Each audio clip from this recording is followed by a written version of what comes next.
address the issues of our time. Here we are talking about saving TikTok, and we haven't saved 140 million poor folk in this country yet.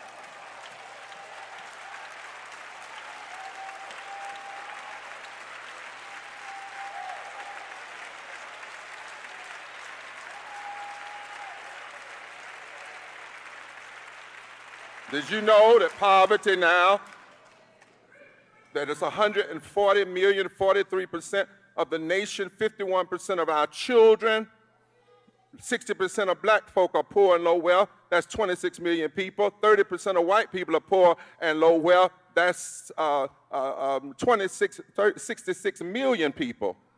And the truth of the matter is, when it comes to poverty, if you can't pay your light bill, we all black in the dark. And if your children don't have anything to eat, they don't growl white, their stomachs don't growl black, they growl hungry. Beckoning the tired and the huddled masses who are longing to be free, but at the same time, people who say they love freedom are talking about mass deportation. And the truth is, the rules that they are talking about using, if they were used 100 years ago, their own grandmamas couldn't have got in the country.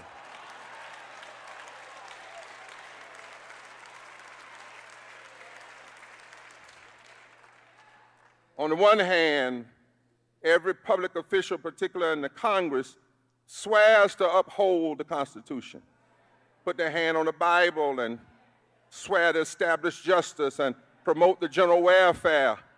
But after they swear, they pass laws that prey, P-R-E-Y,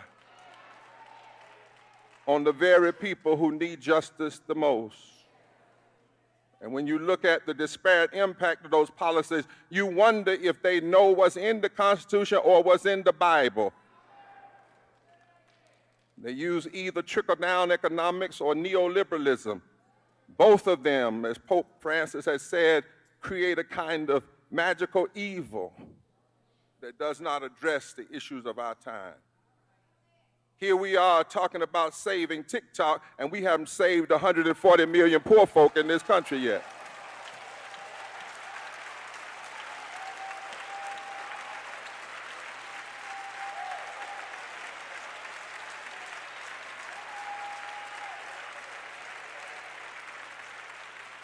Did you know that poverty now, that it's 140 million, 43% of the nation, 51% of our children, 60% of black folk are poor and low wealth. That's 26 million people. 30% of white people are poor and low wealth. That's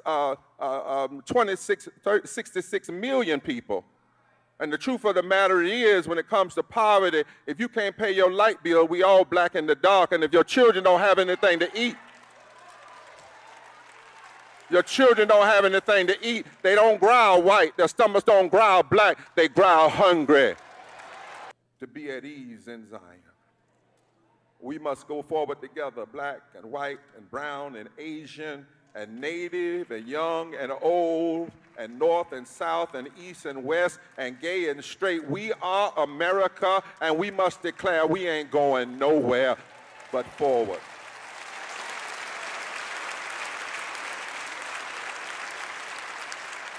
It's because we know who we are. We come from a tradition.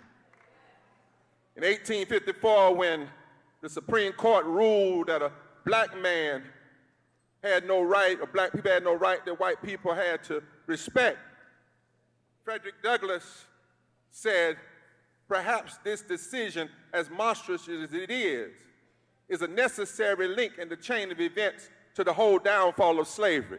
Therefore, let it embolden and intensify our agitation. Somebody asked Harriet Tubman, what do you think about the decision of the Supreme Court? She said, is God dead? When women didn't have a voice, black and white women joined together, and they stayed in the struggle. They didn't turn around.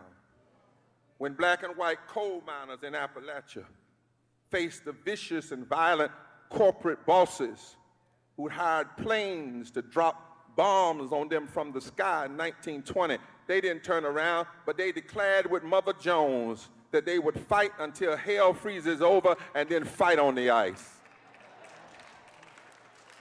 When greedy robber barons tried to work children until their fingers were mangled by machines, the social gospel movement didn't turn back. Walter Rauschenbusch, who actually helped inform Dr. King, they asked, which side are you on? And they joined with a crippled president named Roosevelt and walked this nation out of depression. And he said, the only thing you got to fear is fear itself. And they didn't turn back. When lynching and segregation looked like it had made white supremacy a national doctrine, white and black and Jewish people built civil rights organizations. They raised up Charles Hamilton Houston and Ella Baker and Pauli Murray and Thurgood Marshall and so many others to shake the foundations. When racists shot and mutilated Emmett Till, Rosa Parks didn't turn back. She went to Highland and learned how to engage in nonviolent action, came back to Montgomery and sat down that a movement might stand up.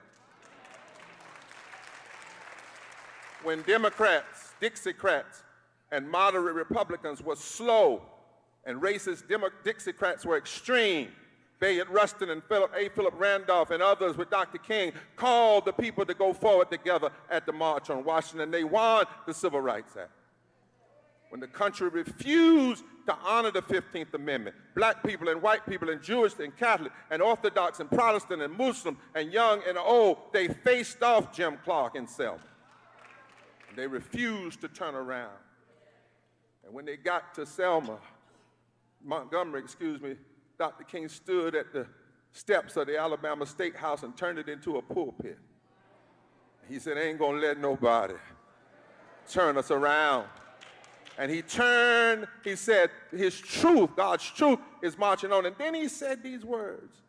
He says, understand that the greatest fear of a racist oligarchy in this country has always been for the masses of Negroes and the masses of white people that are poor to come together and form a new voting bloc that can fundamentally shift the economic architect of this nation. This is not the time for us to turn around now. We must refuse. We must refuse. Tell your neighbor, we must refuse. We must refuse.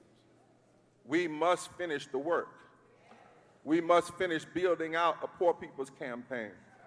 And we must refuse. We cannot turn back now. We are not of those who shrink back unto destruction, but we are those who persevere